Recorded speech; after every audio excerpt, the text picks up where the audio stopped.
Assalamualaikum warahmatullahi wabarakatuh. Bersua lagi dalam acara ngeteh ngebahas tentang hukum. Semoga kalian selalu sehat dan bahagia. Amin. Sebelum kita lanjutkan bahasan kita, perlu kami pertegas bahwa tayangan atau sajian kami murni profesional dan independen, yang materinya kadang dikembangkan dari pertanyaan dari sobat ngeteh, kadang kiriman video atau perkara yang menjadi atensi masyarakat. Kali ini kita akan bahas, adakah perlindungan hukum bagi tersangka? Nah, untuk itu kita ikuti cuplikan potongan video berikut ini. Kemudian saya dipindah lagi ke tahanan Polda Semarang, Jawa Tengah. Diisolasi di tahanan teroris. Ya, lapis 2 pintu. Dimasukkan tahanan, digembok, terus ada lagi pintu di luar digembok. Ada 2 lapis pintu. Tidak ada orang yang boleh mendekati saya.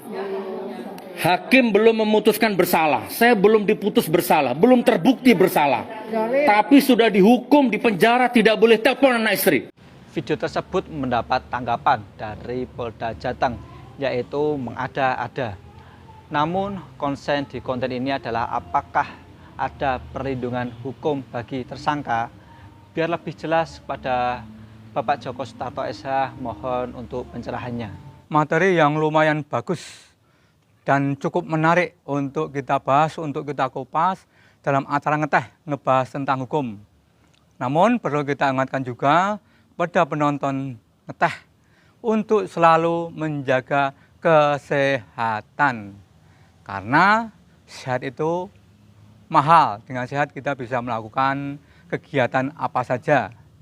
Dan bila memungkinkan bisa juga melakukan refreshing atau istilah sekarang yaitu healing, agar pikiran kita selalu segar, dan ada beberapa tempat yang bisa dikunjungi dengan hemat biaya, namun bisa membuat tubuh kita menjadi segar kembali.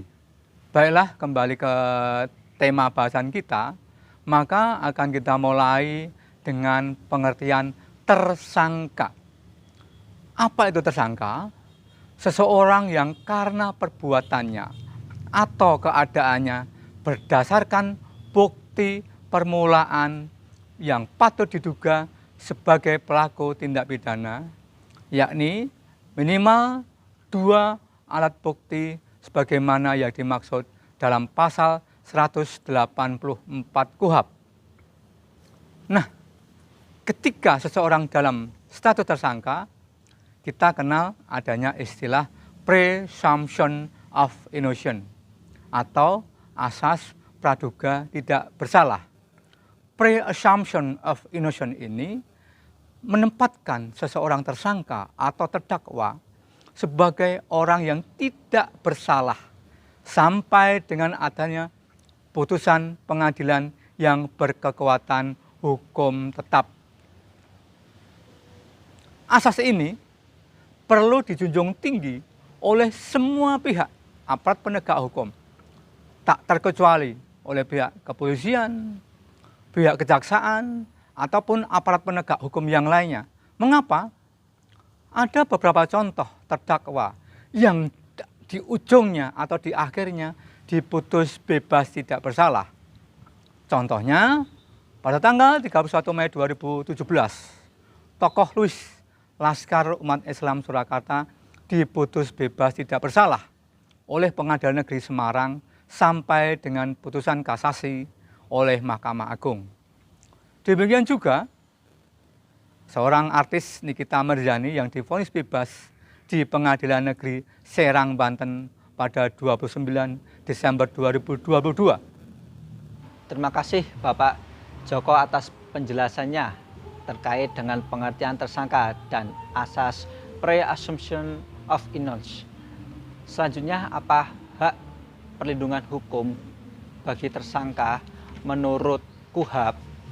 Baik Mas Bagas dan Sobat Ngeteh ngebahas tentang hukum, di mana atau hak seorang tersangka atau terdakwa, perlindungannya apa saja? Yang pertama yaitu menerima surat perintah penahanan atau penetapan hakim. 2. Diberitahukan tentang penahanan atas dirinya kepada keluarga atau orang yang serumah. 3. Menghubungi dan menerima kunjungan dari keluarga atau pihak lainnya guna mendapatkan jaminan bagi penangguhan penahanan atau usaha mendapatkan bantuan hukum. 4. Menghubungi penasihat hukum. Dan yang kelima, menghubungi dan menerima kunjungan sanak keluarga dalam hal yang tidak berhubungan dengan perkara untuk kepentingan pekerjaan atau keluarganya, baik secara langsung maupun melalui perantara penasehat hukumnya. Tentunya pertanyaan selanjutnya, apa yang harus dilakukan ketika tersangka atau terdakwa ketika ditahan tidak mendapatkan hak-haknya? Mereka tidak mendapatkan perlindungan hukum yang seharusnya diberikan oleh aparat penegak hukum. Caranya bagaimana mengatasi tersebut?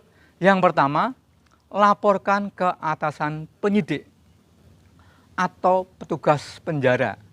Misalkan masih di lingkungan kepolisian, untuk penahanannya disebut dengan tahti, perawatan, tahanan, dan barang bukti. Sedang kalau di lapas atau rutan, biasa kita sebut dengan sipir atau petugas rutan, maka laporkan ke instansi tersebut. Yang kedua, bisa juga lapor ke ombudsman.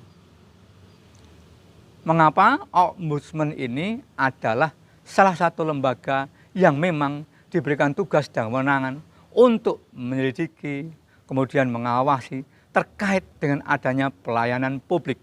Tentunya karena pelayanan penegak hukum masuk di wilayah publik, maka bisa juga kirim ke ombudsman.